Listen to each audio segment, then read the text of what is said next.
Okay.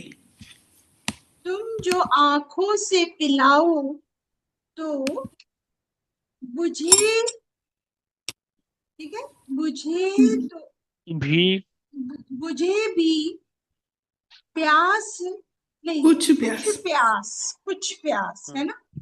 हम्म जाम ओ मीना से कहीं कहीं तृष्णा लबी जाती है, ठीक है। हाँ हाँ हाँ हाँ, बढ़िया। पढ़ने के समय ना उस समय ठीक होता है, अभी फिर गड़बड़ हो जाता है। हाँ, जाने क्यों। अभी इसको कर लेते हैं पहले, फिर नेक्स्ट पेज ठीक पे जाएंगे, ठीक ठीक है। ठीक ठीक ठीक ठीक।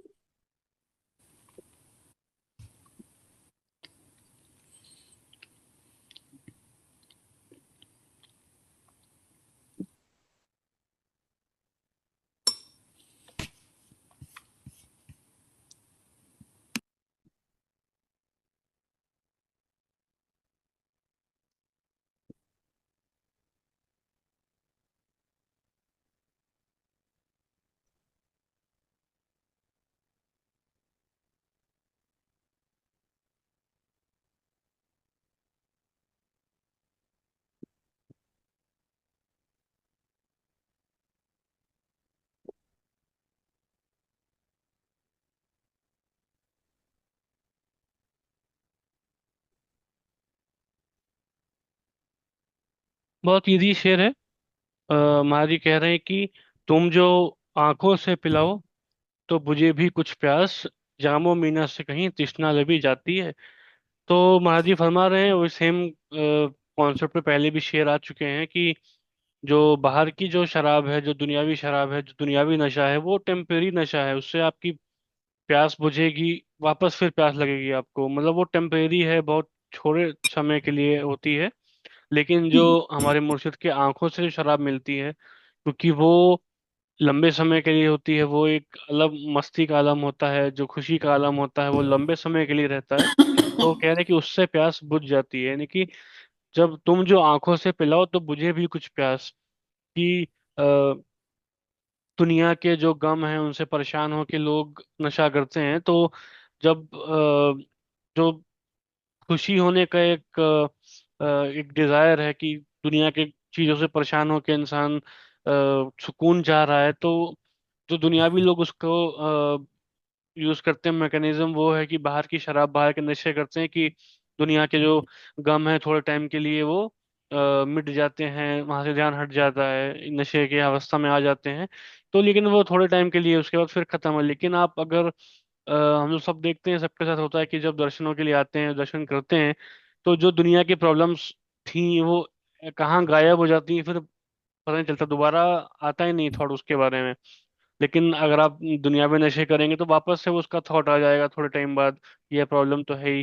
लेकिन दर्शन करके, क्योंकि कहते हैं कि दर्शन करने से कर्म भी कटते हैं, तो दर्शन करने के बाद जब उनकी आंखों से आंखें मिलती हैं, तो जो मस्ती या नशे के आलम में हम पहुंचते हैं, रूहानी नशे के आलम में, फिर वो जो प्यास जो यहाँ पे रिप्रेजेंट कर रहे हैं कि जो खुशी होने की प्यास है, एक सुकून वाली प्यास है, वो बुझ जाती है। हम सुकून के आलम में चले जाते हैं, क्योंकि उनके तरफ से हमें इतना प्यार मिल रहा होता है, इतनी खुशी के आलम में पहुंच जाते हैं कि गम जो है वो सब कहाँ गायब हो जाते हैं।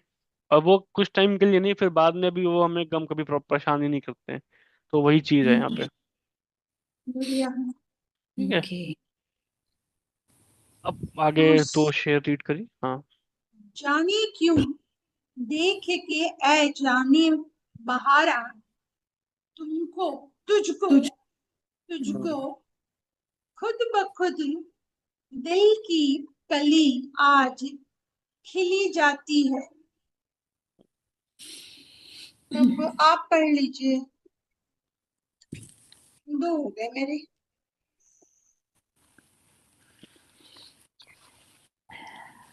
मन्ना जी आप पढ़ ले। Okay, but let him finish this one and then I read, right?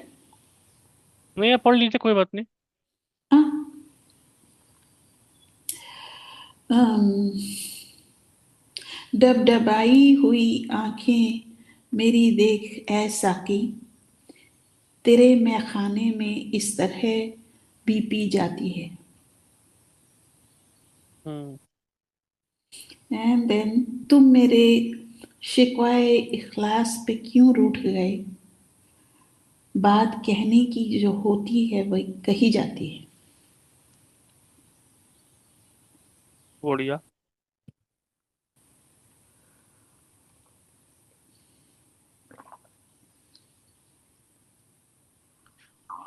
जाने क्यों देख के, ए जाने बहारान तुझको, खुद ब खुद दिल की कली आज खिली जाती आज है।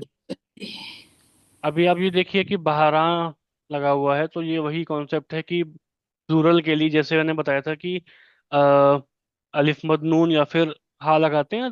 फारसी में तो वही कॉन्सेप्ट है, बहार खुद ही फारसी का वर्ड है। तो बहार का प्लूरल बहारा, यानी कि बहुत सारी बहार, बहुत सारे स्प्रिंग, बहुत सारे बसंत ऋतु हैं। ठीक है।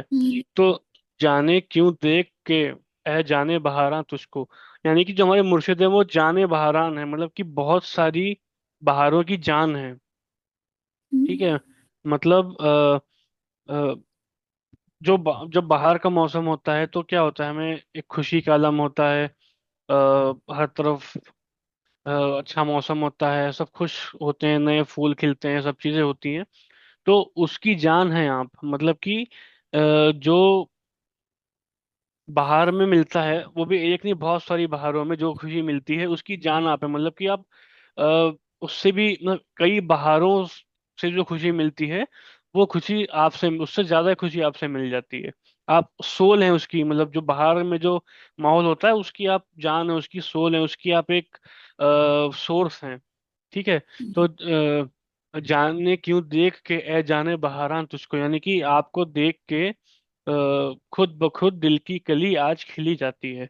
अब ये जो कली खिल रही है, तो बाहर में फूल खिलते हैं, नई कलियां खिलती हैं, तो इसलिए उसको अब देखिए कितना अच्छे से लिंक किया गया है। ये जो सिंबॉलिक जो मीनिंग है इसका, अब इसका जो रियल मीनिंग जो है, दिल की कली आज खिली जाती है, इसी में छुपा हुआ है कि जो आत्मा है वो खिल जाती है आपको देख के।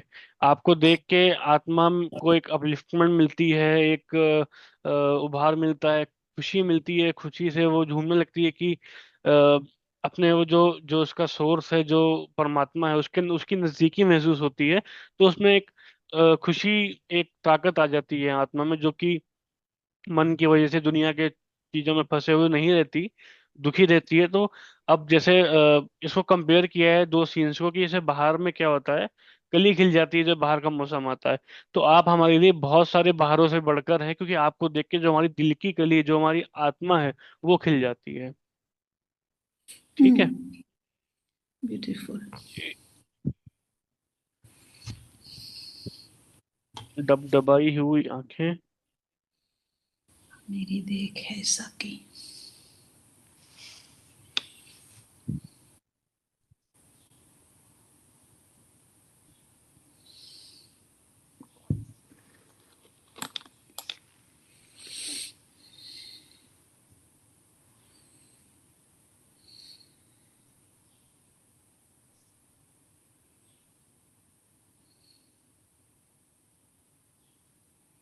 तेरे में खाने में इस तरह भी पी जाती है।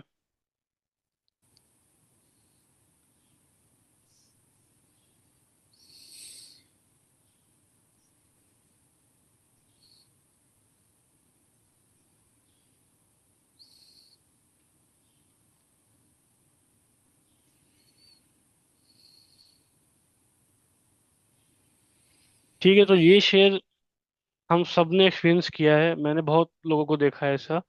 क्या होता है कि कभी कभी ऐसा होता है कि हम लोग पंडाल में महाराज जी के इंतजार में बैठे हुए हैं, कुछ भी बातें हो रही हैं, ध्यान कहीं भी चल रहा है, कुछ भी बातें हो रही हैं, फर्क नहीं पड़ा। लेकिन जैसे ही महाराज जी की पंडाल में एंट्री होती है, या नहीं तो जैसे हमारे सामने नजदीक में महाराज जी आते हैं, तो अपने आप आंखों से आंसू निकलने लगते हैं, है ना। तो राइट। अब वो क्यों होता है, वो वही जानते हैं। क्या वो प्यार का करंट भेजते हैं, क्या भेजते हैं, क्या करते हैं कि वो अपने आप आंखों में आंसू आ जाते हैं, कुछ ना, ऐसा कुछ दुख नहीं होता, बट वो आ जाते हैं। अब वो आत्मा का रोना निकलता है कि अपने महबूब को देख के, या अपनी हालत पे रोती है वो कि कहाँ बिछड़ी हुई है परमात्मा से, जो भी चीज है, लेकिन ऐसा होता है सबके साथ। अब उनका प्यार का ही कुछ जादू है ये। तो हम्म। वही सीन को यहाँ पे एक्सप्लेन कर रहे हैं कि डब डबाई हुई आंखें मेरी देख ऐसा की, तेरे मैखाने में इस तरह भी पी जाती है। अब तेरे मैखाने क्या है, उनका आश्रम है, जो उनकी बज्म है, सत्संग एरिया है। तो वहां पर जो उनकी नजरों से रूहानी शराब पीता है, जो रिसेप्टिव हो जाता है, जो जिसका ध्यान सिर्फ उनकी तरफ होता है, उनके वचनों पे या उनके आंखों की तरफ होता है, तो अपने आप उसके अंदर आंसू आने लगते हैं।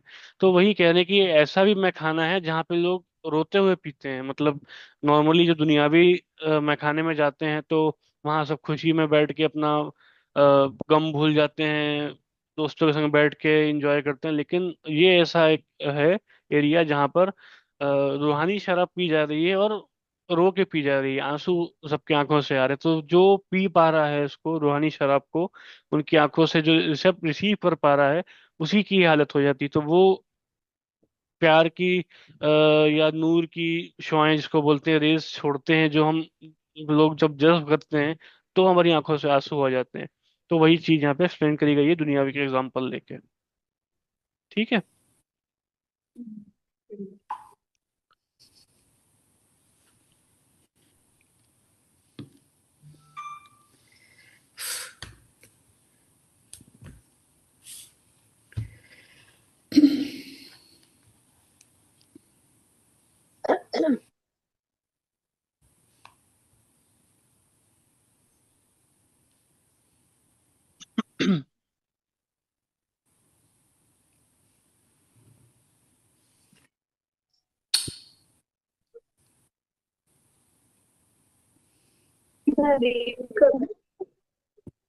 हाँ जी, करिए।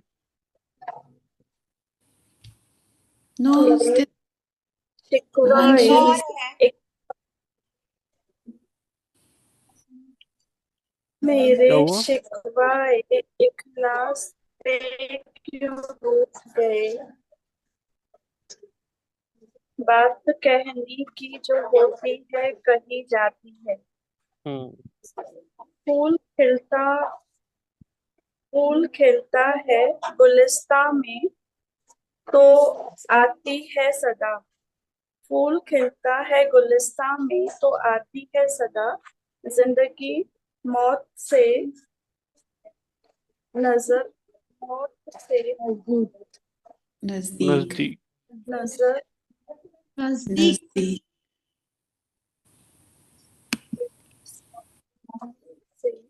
नजदीक होती नजदीक सॉरी मौत से नजदीक होती जाती है। हुई जाती है। हुई।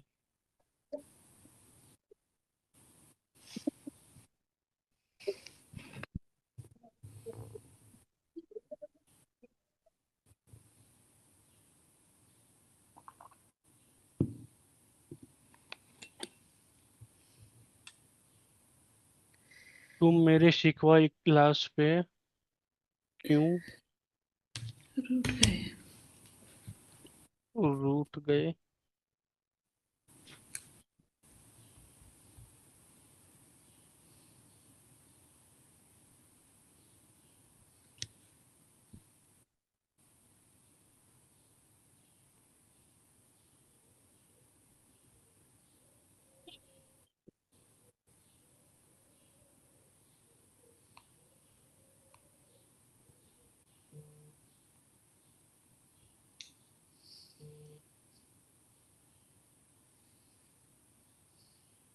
बात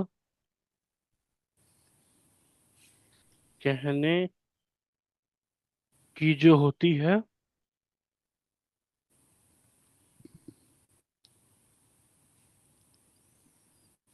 कही जाती है।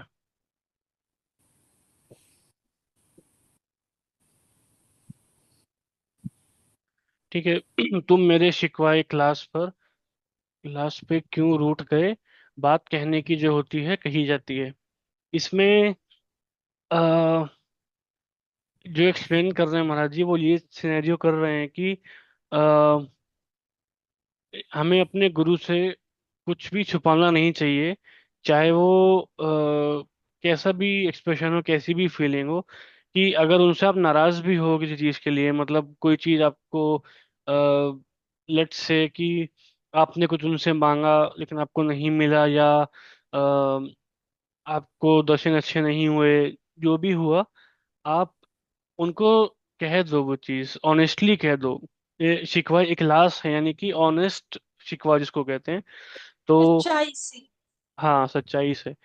बिल्कुल। तो ये एक जो मुर्शिद का और शिष्य का रिश्ता होता है ना, उसको एक्सप्लेन कर रहे हैं कि इतना स्ट्रांग होना चाहिए कि आप आप उनसे नहीं कहेंगे तो किससे कहेंगे। तो कुछ भी चीज है, आप कुछ भी मांगना है तो आप उन्हीं से मांगेंगे। भले ही मिला ना मिला हो, आपने उसका शिकवा कर दिया लेकिन उन्हीं से करा, कहीं और नहीं जाके किया। तो वही एक रिश्ते के बारे में बता रहे हैं कि तुम मेरे शिकवा इखलास पे क्यों रूठ गए। कि मतलब मैंने आपसे शिकवा किया किसी चीज के लिए, तो आप क्यों रूठ गए। बात कहने की जो होती है कही जाती है, मतलब कि जो कहने की बात है, आपसे बात है तो आपसे ही कहेंगे, आप क्यों रूठ गए। मतलब ये एक टोन अलग जा रहा है शेर का, बट वैसा मतलब नहीं है। ये एक हम्बल शिकवा है कि मैंने तो आपसे ऑनेस्टली जो बात थी, वो आप जो कहने की बात होती थी वो मैंने कही आपसे, आप क्यों रूठ गए इस बात पे। भले आपने मेरे से फिजिकल दूरी बना ली या स्पिरिचुअली दूरी बना ली, मैं तो जो बात थी वो आपसे बोली, और किससे बोलूंगा। आपसे बोलने की बात थी, आपसे बोली, आप क्यों रूठ गए इस बात पे। तो हम्म। भले ही इसका एक शिकवा, एक शिकायत वाला टोन है, बट इसका जो पीछे का मीनिंग वही है कि अपने गुरु के से हमें ट्रांसपेरेंट होना चाहिए। वो सबको जानते ही हैं, तो उनसे हम छुपाने वाले क्या कर लेंगे, छुपा के नहीं छुपा पाएंगे। तो उनके साथ ऑनेस्ट और ट्रांसपेरेंट होना चाहिए। जो चीज़ है वो अंदर है वही बाहर होनी चाहिए। राइट। राइट।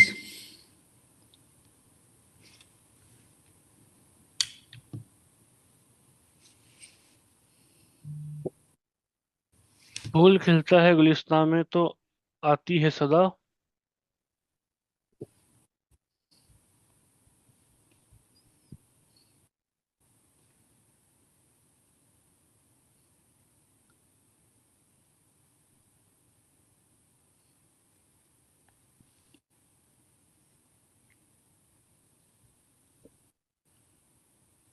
तो वो आती है सदा,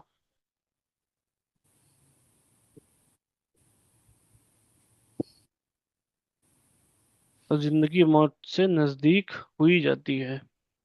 बहुत इंटरेस्टिंग शेर है ये वाला।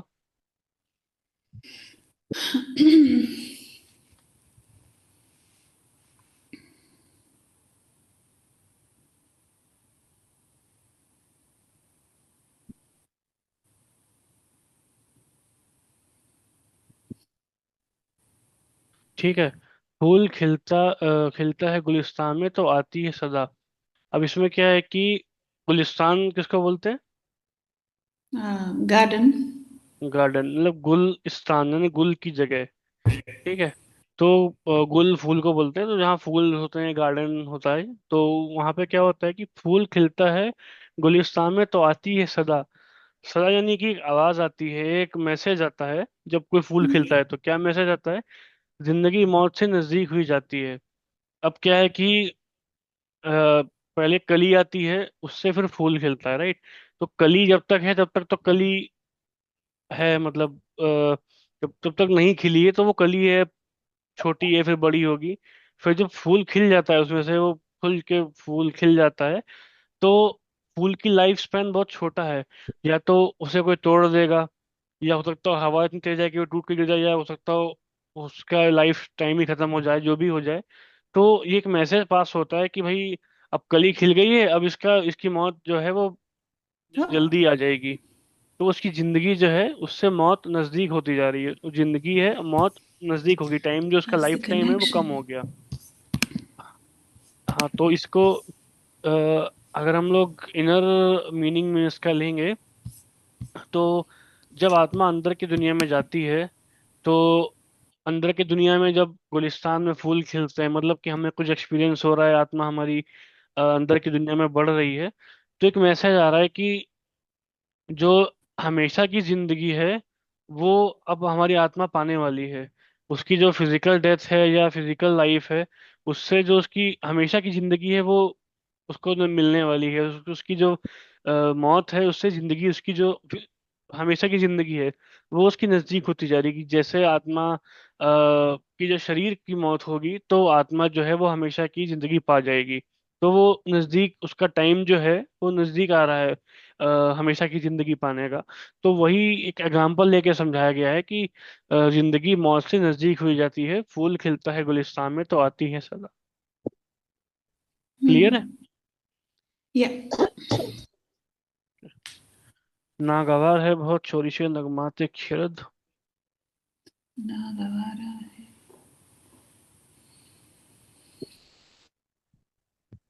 बहुत नागवारा है बहुत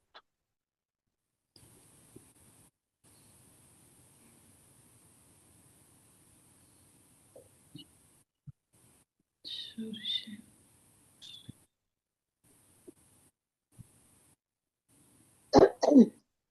मात खिलाता जिसमें इंसान की आवाज दबी जाती है। ओह,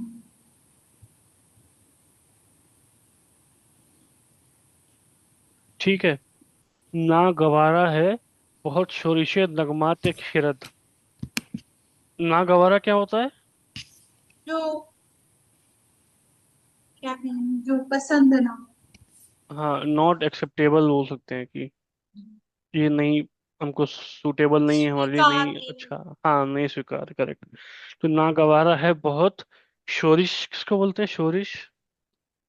हंगामे, हम्म। हंगामे, ज्यादा बातें। वैसे शोरिश बोलते हैं बगावत को, या रिवॉल्ट वो ये बोले, या बगावत। बगावत, हम्म। दिमाग की बहस या सोच। ठीक है। हाँ हाँ, मतलब, और नगमा होता है मेलोडी या फिर साउंड या हम्म, फिर, ठीक है। तो खिरद होता है दिमाग, सबको अकल जिसको बोलते हैं। तो जो अकल है उसकी जो आवाज आती है, उसकी जो बगावत है वो बहुत नागवार है। मतलब कि जो हमको दिमाग के तरफ से ओवरथिंकिंग। थॉट्स मिलते हैं। हाँ, ओवर थिंकिंग। ओवर थिंकिंग एक पार्ट है, एक पार्ट है कि जो हमें थॉट्स मिलते हैं माइंड की तरफ से आते हैं, जो उसमें लॉजिकल थिंकिंग जिसको लगाता है कि ये ऐसे ऐसे वो, तो वो बहुत नागवार है। क्यों? जिसमें इंसान की आवाज दबी जाती है। अभी क्या होता है कि जैसे हमेशा बोलते हैं ना कि दिल और दिमाग में कंपटीशन एक किस्म का चलती रहती है। तो जो दिमाग थॉट्स देता है, वो क्या होता है, वो अ, अ, एक रेशनल थिंकिंग के हिसाब से देता है कि भाई कहाँ पे हमारा फायदा होगा, किस चीज करने से फायदा होगा इंस्टेंट उस टाइम पे। और जो दिल होता है या आत्मा होती है, उसकी आवाज जो होती है वो जो एथिकल लिविंग है उसके तरफ उसकी आवाज होती है, जो स्पिरिचुअल काम के रास्ते पे चलने वाली चीजें हैं वैसी आवाज होती है। तो क्या कह रहे हैं कि जो खीरत का जो आवाज है, उसके जो शोर है, जो आवाज है, उसके जो बगावतें हैं, क्योंकि आत्मा चाहती है कि शांत हो, वो अंदर की दुनिया में बढ़े। लेकिन मन है वो थॉट्स दे दे के परेशान करता है, नहीं बढ़ने देता आत्मा को अंदर की दुनिया में। तो वो हमें बहुत नागवार है कि ऐसे में क्या होता है कि इंसान की आवाज दबी जाती है। इंसान की आवाज मतलब है यहाँ पे आत्मा की आवाज। तो जो आत्मा की आवाज होती है कि उसके शांति चाहिए है, उसको अंदर की दुनिया में बढ़ना है, तो वो आवाज उसकी दब जाती है, क्योंकि मन इतना हावी होता है, उसके जो थॉट्स आते हैं। अब हम जब भजन सिमरन में बैठते हैं या नॉर्मली भी जिंदगी में, वो इतने इतना वो बगावत करता है आत्मा से कि आत्मा की बात नहीं मानता, आत्मा विवश हो जाती है उसके आगे, इतना हावी हो जाता है। तो इसलिए वो नागवार है, क्योंकि हम, हमारा जो असली काम है वो आत्मा की आवाज सुन के आत्मा कोई सफर पे लेके जाना है। लेकिन हम मन और दिमाग जो खिरद का जो इंस्टेंट प्रॉफिटेबल वाला थॉट होता है उसका, उसमें फंस जाते हैं। तो इसलिए वो बहुत नागवार है, वो बगावत कर रहा है। हमारा जो असली रीजन आने का है वो तो आत्मा को उड़ान देना नहीं है, लेकिन वो उस पर्पज से बगावत मन की वजह से हो जाता है कि आत्मा चाह भी रही है, हम चाह भी रहे हैं, हमारी आवाज, इंसान खुद चाह रहा है कि हमारे गुरु ने हमको बोला है उस रास्ते पे हम चलें, भजन प्रॉपरली बैठें डेली। लेकिन जो खिरत है, जो अकल है, वो हमको जाने नहीं देती, ये शांत होने नहीं देती। तो इसलिए वो बहुत नागवार है, नागवारा है वो। Sorry, sorry, sorry, ठीक sorry. है। Oh, Yep. my, my computer talks alone. I think एक शेर बचा है ना इसका। जी, सोए, क्या है? सुए, सुए में सुए, खाना।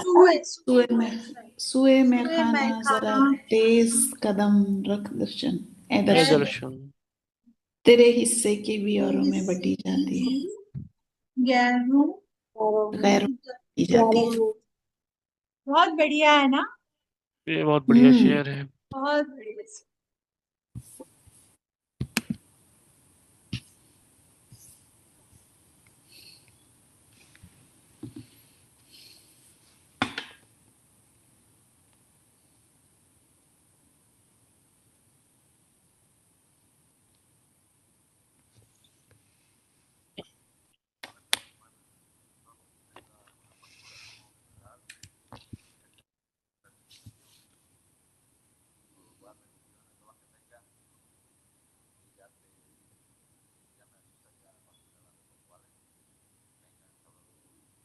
ठीक है, तो काफी क्लियर सही है शेर कि सुए में खाना, सू होता है डायरेक्शन, वर्ड्स।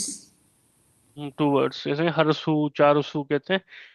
तो सुए में खाना जरा तेज कदम ए दर्शन, यानी कि जो आपका मुर्शिद का दरबार है उस तरफ कदम तेजी से बढ़ाइए अपने। क्यों? कि तेरे हिस्से की भी गैरों में बटी जाती है, यानी कि जो आपके हिस्से की रूहानियत शराब है वो भी गैरों में बटी जा रही है। क्यों ऐसा हो रहा है? कि जब एक पूर्ण महापुरुष का जो दरबार होता है तो वो सबके लिए सेम उनका बिहेवियर रहता है, कोई भी हो, कहाँ से भी आया हो।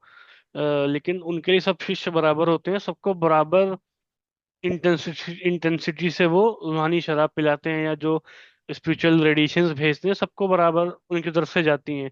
लेकिन क्योंकि हम दुनिया की तरफ हमारा मुंह हो रखा है, हम उनकी तरफ ध्यान नहीं दे रहे हैं, तो जो रेडिएशंस हमको मिलनी चाहिए थी अगर हम वहाँ प्रेजेंट होते, हम नहीं है तो वो बाकियों में ही जा रही है। क्योंकि हम अगर वहाँ पे होते तो हम भी उनकी बात सुनते, हम भी उनकी आंखों में देखते और रिसेप्टिव होते, तो हमारे पास हम भी जस्ट कर सकते थे उस बात को। लेकिन क्योंकि हमारा ध्यान, अगर हम वहाँ बैठे भी हैं तो हमारा ध्यान उनकी तरफ नहीं है, रिसेप्टिव नहीं है, या हो सकता है हम उनके दरबार में आए ही नहीं।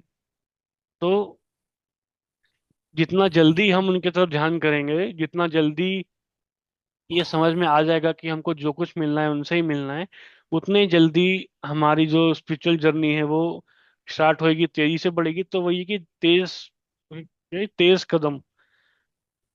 तो जितनी जल्दी हम उनके तरफ अपने कदम कर लेंगे उतनी जल्दी हमारे हिस्से की भी जो है वो हमको मिलना चालू हो जाएगी, और हम भी जो चाहते हैं वो वैसा अपनी जर्नी पे चले जाएंगे।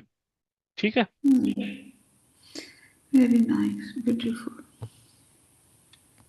ये तो ये गजल कंप्लीट हो गई है। किसी को किसी शेर में अगर डाउट है तो पूछ लीजिए, नहीं तो फिर नई गजल ले लेते हैं, अभी जो है टाइम थोड़ा सा।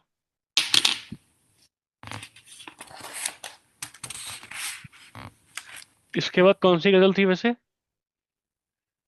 चश्मे सेवा, वो चश्मे तो बीना हो तो कैद, हरम को तू। अच्छा, ओके।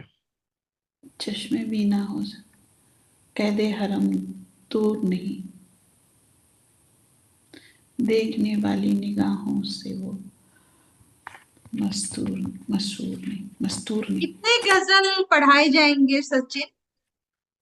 डिपेंड वो करता है कितनी ऑलरेडी, क्लासेस होती हैं हाँ, अभी। सॉरी।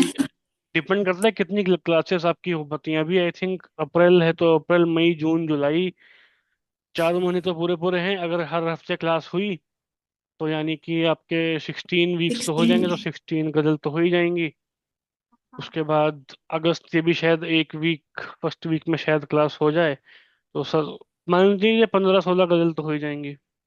बाकी अगर और कुछ। फिर रिवीजन करना, क्योंकि इतना तो हम पढ़ते तो भले ही जा रहे हैं पर याद तो कुछ हम्म नहीं। वो आप रेगुलरली या तो कर लीजिए, बेटर, सबसे बेस्ट ऑप्शन तो वही है। नहीं तो फिर लास्ट में थोड़ा लोड बढ़ जाएगा। क्योंकि इतना महाराज जी की गजल है, इतना तो लिखना याद करना तो थोड़ा मुश्किल है। हम्म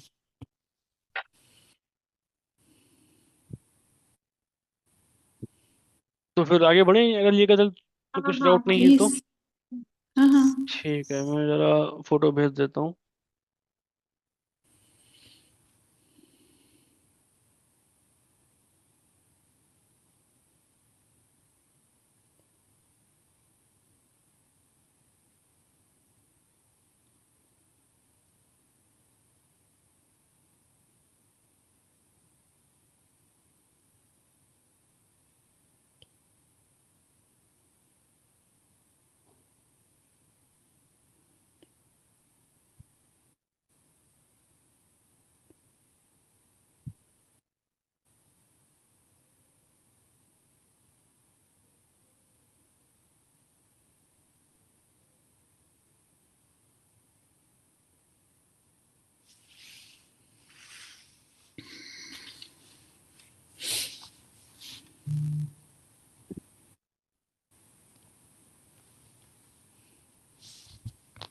पढ़ दीजिए कोई तीन शेर स्टार्टिंग वाले। चश्मे भी ना हो तो कैदे हरम, हरमो दूर नहीं, देखने वाली निगाहों से वो मस्तूर नहीं। कौन सा घर है जो जलवों से पुरनूर नहीं, एक मेरे दिल की ही दुनिया है जो मामूर नहीं। अपनी हिम्मत ही से पहुंचूंगा सरे मंजिले शौक, लूं सहारा मैं किसी का मुझे मंजूर नहीं। हम्म। क्या बात है।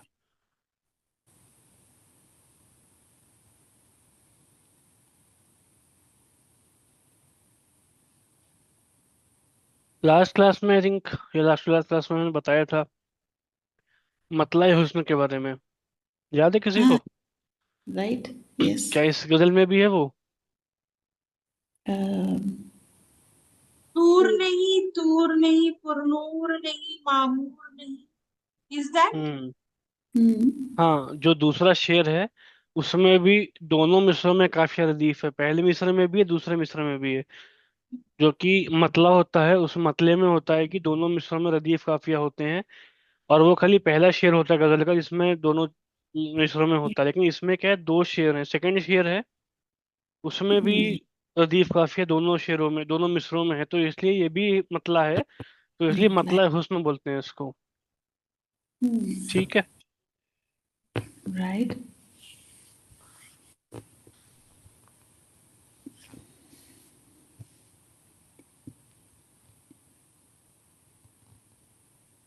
चश्मे बीना हो तो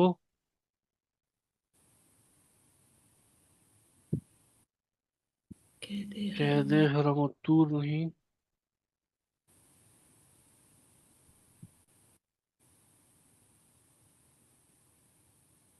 देखने वाली निगाहों से वो मस्तूर नहीं।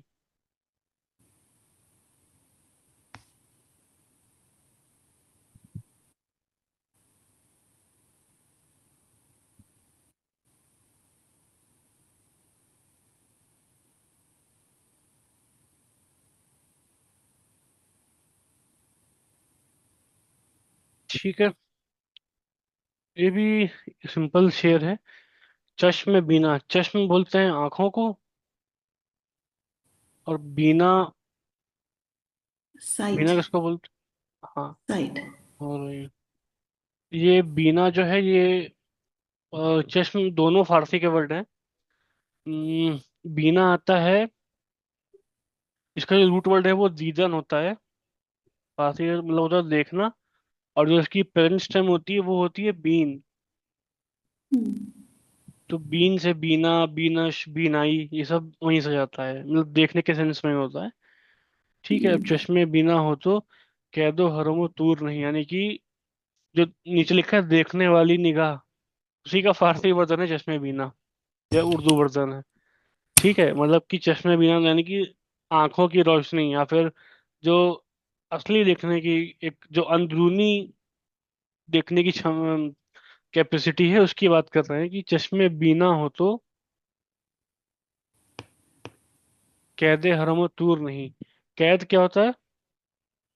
प्रिजन। आत्मा की कैद के हिसाब से है क्या? नहीं नहीं, फाउंडेशन या फिर प्रिजन। गिरफ्त, या फिर एक कंपल्जन, मतलब एक बाउंड्री सेट है कि कैदे हरम व तूर नहीं। मतलब हरम क्या होता है?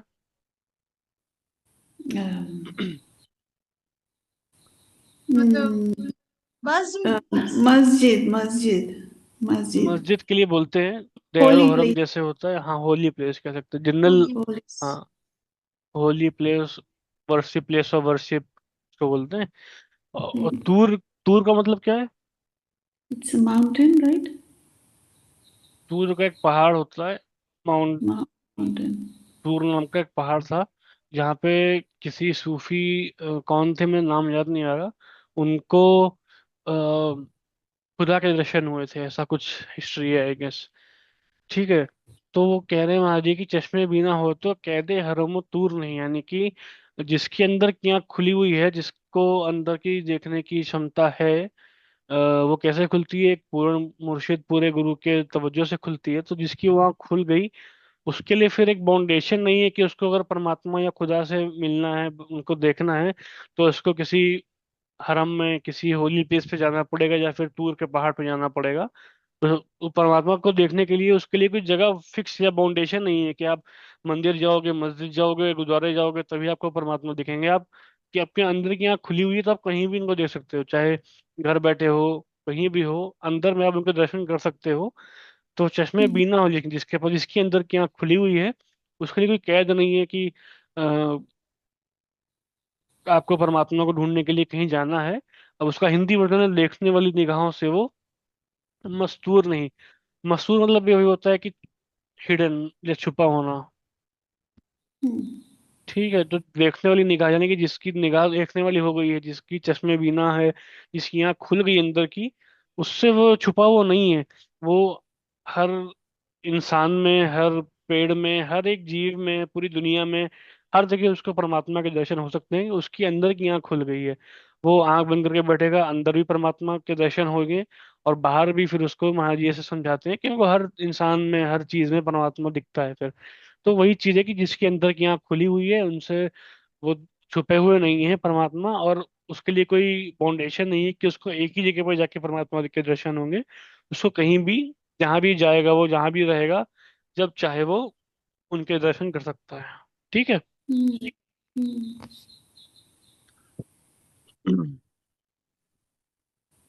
कौन सा घर है जो उन जलवों से पुरनूर नहीं। इन जलवों से राम। पुरनूर नहीं? एक मेरे दिल की ही दुनिया में है जो मामूर नहीं।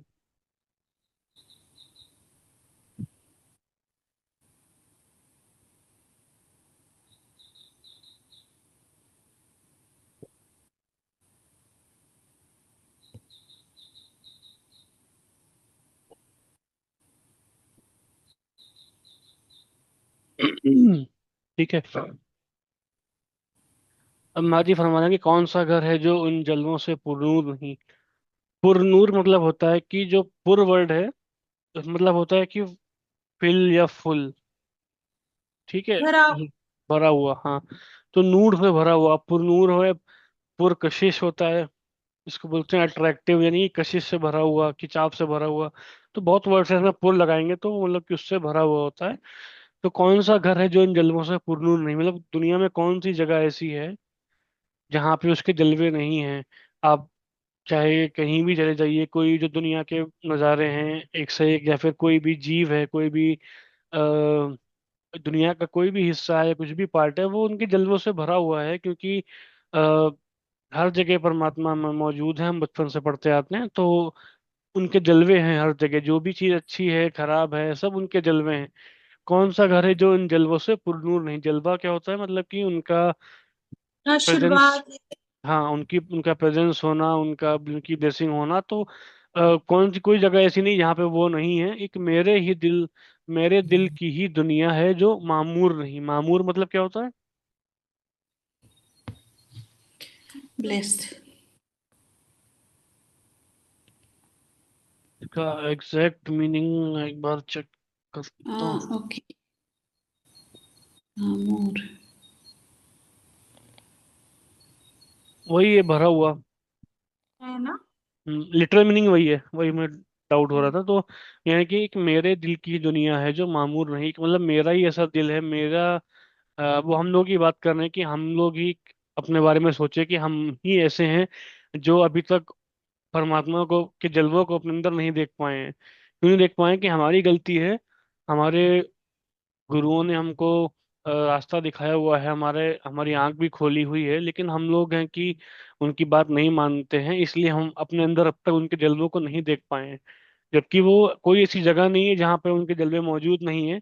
देखने वाली निगाहों से वो मस्तूर नहीं। तो दोनों शेर आपस में बहुत लिंक्ड हैं कि जिसकी आंख खुली हुई है वही देख सकता है। आंख पूर्ण महापुरुष खोलते हैं, और उसके बाद खाली उससे मतलब नहीं, उसके बाद हमें उनके बताए हुए रास्ते पे चलना है। तभी जो हमारी दिल की दुनिया है वो उनके जलवों से भरेगी। ठीक है। हाँ। अपनी हिम्मत ही से पहुंचूंगा सरे मंजिले शौक।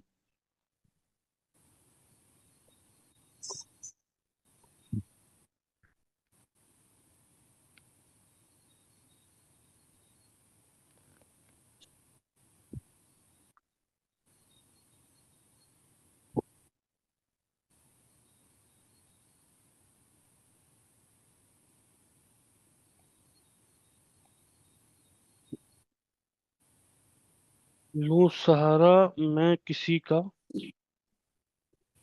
मुझे मंजूर नहीं।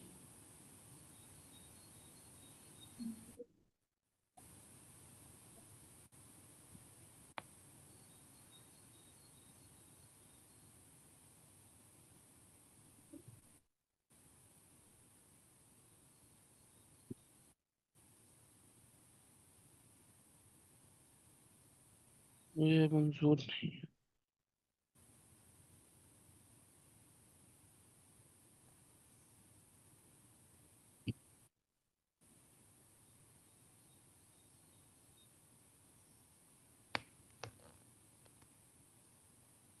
ठीक है। अपनी हिम्मत से ही पहुंचूंगा सरे मंजिले शौक।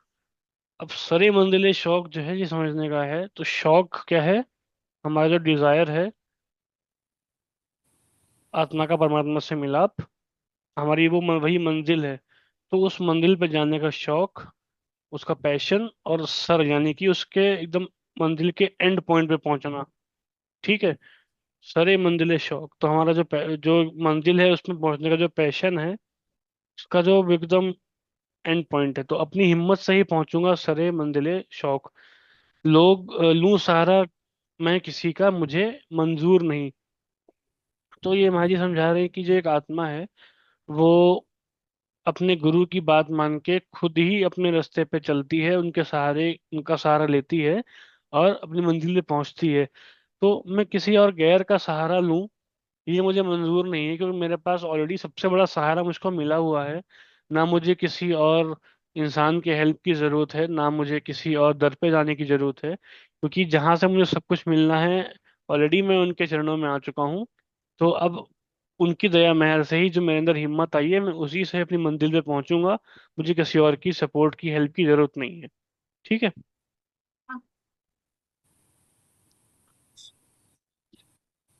आगे करना है या फिर नेक्स्ट क्लास में करना है इसके बाद? वाह। ठीक है। जैसा आप लोग बताएं। Is it late for you guys? Not for me, like I can extend 10-15 minutes। बाकी लोग मैं जैसा भी बोले। 5 मिनट है। ठीक है, आई थिंक एक शेयर तो कर ही सकते हैं। हम्म। Okay. ये कोई। मोहब्बत की है कीमत, ये मोहब्बत का सिला। हम्म। अब हमारे ही क्या है? हमारे ही लिए इश्क का दस्तूर नहीं। दस्तूर नहीं। क्या नहीं। बात।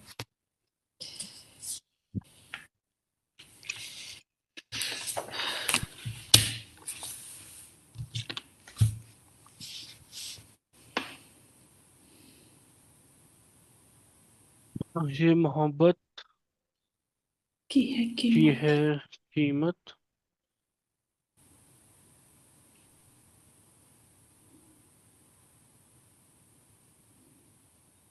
ये मोहब्बत का सिला। अब हमारे ही लिए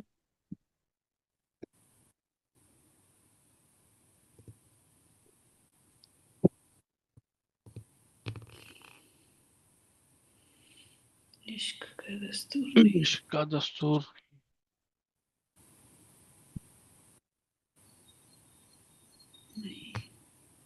ठीक है। ये एक ऐसा शेर है जो मैंने किसी से सुना था, ऐसे एक्सपीरियंस के बारे में कि कोई प्रीचर उन्होंने मेरे को बताया था कि जब आपको महाराज जी अंदर में कुछ दे रहे हैं, या एक्सपीरियंस नहीं भी है, कुछ एक एक प्यार का फीलिंग आ रही है उनकी तरफ से, एक खिंचाव आ रहा है, हम खींचे जा रहे हैं उनके तरफ, और बिल्कुल उनके सिवा कुछ और होश नहीं है उनका अंदर से, उनके ऑलरेडी प्यार के रिफ्लेक्शन हम देते हैं, जवाब देते हैं, तो वैसी स्थिति कुछ आ रही है। स्पिरिचुअली वो हमारा हमसे बहुत नजदीक है, तो फिजिकली वो हमसे थोड़ा दूरी बना लेते हैं। अब इसके कई सारे रीजन हैं जो हम लोग दिमाग लगा के सोचते हैं, बट असली रीजन क्या है वो वही सबको जानते हैं, किसको कैसे क्या बिहेव करना है। तो उसी कंडीशन के बारे में लिखा है कि ये मोहब्बत की है कीमत या मोहब्बत का सिला, अब हमारे लिए ही इश्क का दस्तूर नहीं। मतलब कि हमको लगता है कि हम उनसे बहुत मोहब्बत कर रहे हैं, उनसे उनके पास आ रहे हैं, लेकिन एग्जैक्टली में वो उनका ही खिंचाव होता है जिसकी वजह से हम वहां जा सकते हैं। नहीं तो फिर ऐसी दुनिया में किसी भी इंसान की हिम्मत औकात नहीं है कि वो अपने आप एक पूर्ण महापुरुष के पास आए। कितने खिंचाव है दुनिया में, उनकी दया है जो हम आ पाते हैं। तो हमको लगता है कि हम उनसे मोहब्बत कर रहे हैं, जैसे सत्संग में महाराज जी फरमाते हैं कि वो उनके ही प्यार का एक्शन। रिस्पॉन्ड रिएक्शन होता है, राइट। तो अब वही है कि ये मोहब्बत का है कीमत या मोहब्बत का सिला, अब हमारे लिए ही इश्क का दस्तूर नहीं है। यानी कि अब आपने ही हमको बुलाया अपने पास, और अब आप हमसे ही दूरी बना रहे हैं, तो मतलब हमारे लिए इश्क का दस्तूर नहीं है। कि भाई दस्तूर फारसी का वर्ड है, मतलब उसका मतलब होता है ग्रामर वैसे, तो लेकिन यहाँ उर्दू में अलग मीनिंग है। तो मतलब कि हमारे लिए इसका जो कॉन्सेप्ट है, जो एक रिवाज है कि भाई जिससे आप प्यार करते हो, आप उससे नजदीकी चाहते हो, उससे बात करते हो, प्यार से बातचीत करते हो, तो आप फिजिकली हमसे दूरी बना रहे हैं। तो हमने आपसे प्यार किया, इसका सिला मिल रहा है क्या हमको, क्या आप हमसे दूर चले गए? ये एक नॉर्मल इंसान की थिंकिंग है। लेकिन अगर जो सत्संग ध्यान से सुनते हैं, जो उनकी बात समझते हैं, वो उनको पता है कि वो उनकी दया में थी, उन्होंने हमको अपने पास बुलाया है। अब फिजिकली वो दूरी उन्होंने बना ली है, तो ये उनके ही तरीके हैं हमको और पास लाने के लिए, या अपने स्पिरिचुअल पाथ पे और तेजी से बढ़ने के लिए, या जो भी रीजन है। तो ये शिकायत है, लेकिन जब समझ बेटर होती है हम लोगों की, तो हमको समझ में आता है कि इसमें भी हमारे लिए वो बेस्ट है जो कर रहे हैं। फिजिकली दूरी हो रही है, तो ये हमको और खिंचाव ले रही है, क्योंकि बिरहा की शेड आती है तो इंसान के अंदर भाव और तेज हो जाते हैं। ठीक है, तो वही कंडीशन को इस शेर में महाराज जी ने एक्सप्लेन किया हुआ है। ठीक है, क्लियर है। या वेरी ब्यूटीफुल।